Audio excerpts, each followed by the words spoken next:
Well, the year is over, and it is now that time again where I give you guys the top 10 worst films of 2017. And oh boy, there were a lot. So many that I decided to give you guys a bunch of dishonorable mentions, which are Chips, King Arthur, Legend of the Sword, The Dark Tower, Ghost in the Shell, and Fate of the Furious.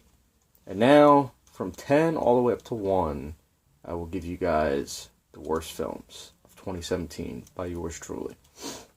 Number 10, Rough Night. Yeah, it was a rough night watching this film. Big Scarlett Johansson fan. And you know, this is the dumbed down, catering to the masses version of Girls Trip. Girls Trip is one of the best blockbusters of 2017, and that's the film you should see if you want to see a Girls Trip type film or a Girls Night Out movie. Just don't see Rough Night. Awful film. Number 9, The Mountain Between Us. Yeah, Kate Winslet, Idris Elba, great actors, but they cannot salvage a awful script with very, very laughable dialogue, many laughable scenes, one of the worst endings of the year.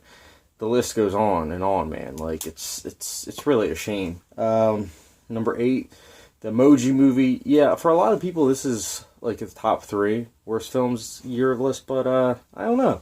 I thought it was awful, definitely, and it had an awful script, which most of these, if not all of these films, have awful scripts along with other stuff. But this film, I don't know, I feel as though it had potential in the first 10 minutes. Like, I actually was like, this might actually not be bad. And then it was like, oh, okay, now I see why so many people hate this film.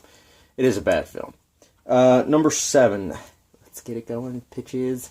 Yeah, Pitch Perfect 3, guys. The finale to, well, let's hope, the Pitch Perfect trilogy. This film made the mistake that the Despicable Me franchise did, and that was, in that case, taking side characters, the Minions, and making a Minions movie. Pitch Perfect 3 is basically Fat Amy's movie. Instead of being in it a little bit, she's in it pretty much the entire time, just the entire screen, and it's just annoying.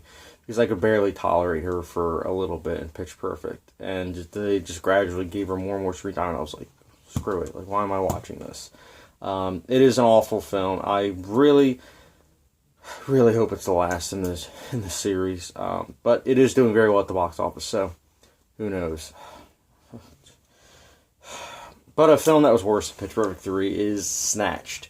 And Amy Schumer, she was good in Trainwreck, but with an awful script, awful chemistry on screen with her fellow actors and actresses, and just dumb character motivation and development, per usual with most comedies.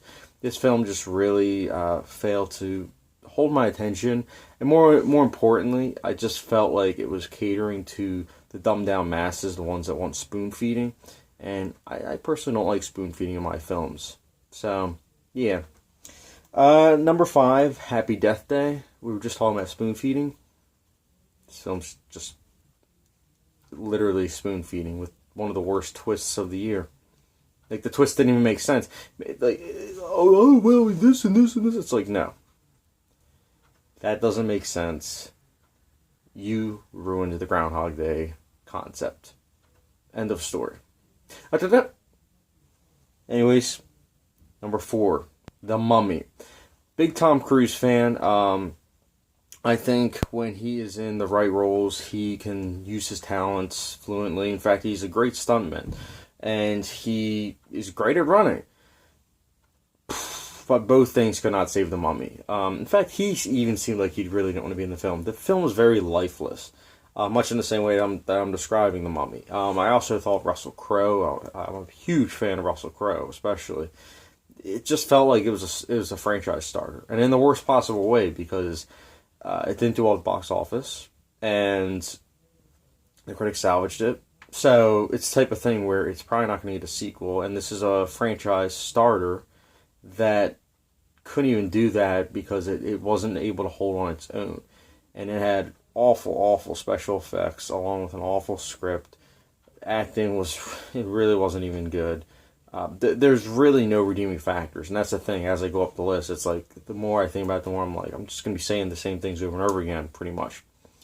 That is until we get to number 3, which is Pirates of the Caribbean: Dead Men Tell No Tales, a franchise that just won't end. It refuses to end. And the 5th one, it's like the final straw for me. I just cannot believe that we are here and that they ruined Javier Bardem as an actor, because he's a fantastic actor, but he really was not good in this film. And Johnny Depp was very lifeless, spoon feeding alert.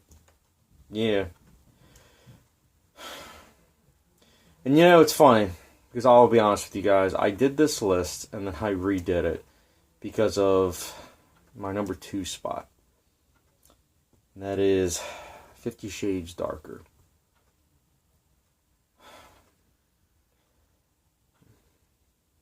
I cannot believe that this film did so well at the box office that it made more money than John Wick Chapter 2, which came out the same weekend. I cannot believe that this is yet another franchise that people just swoon over. Absolutely swoon over and are willing to defend.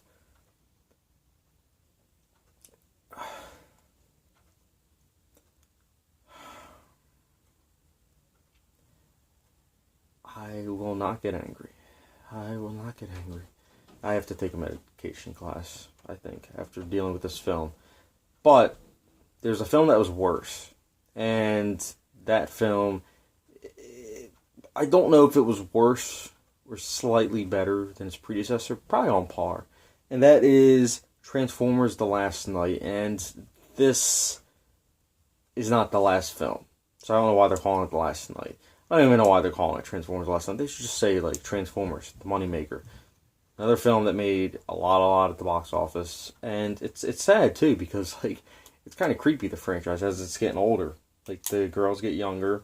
The special effects get more and more shiny and polished and fake-looking. The aspect ratio is constantly changing, and I just feel as though Michael Bay as he progresses, I feel as though he knows less and less about how to make films. And more about just the whole box office aspect. And that's the sad part. And people just still eat it up. And that's the end of my rant for Transformers: The Last Knight. I really think that people need to reevaluate what they like and what they dislike. And that's just my thoughts. Because Transformers, it's something that could have been just one film. But again, I'm getting off topic with my rant. But anyways, guys, that is my list for the worst films of the year. And as you guys noticed, there were a lot of films I really did not like this year. But what were your films from 2017 that you guys really hated? Give me your list. Comment section down below. And as always, guys, thank you very much for watching. And I'll catch you guys later.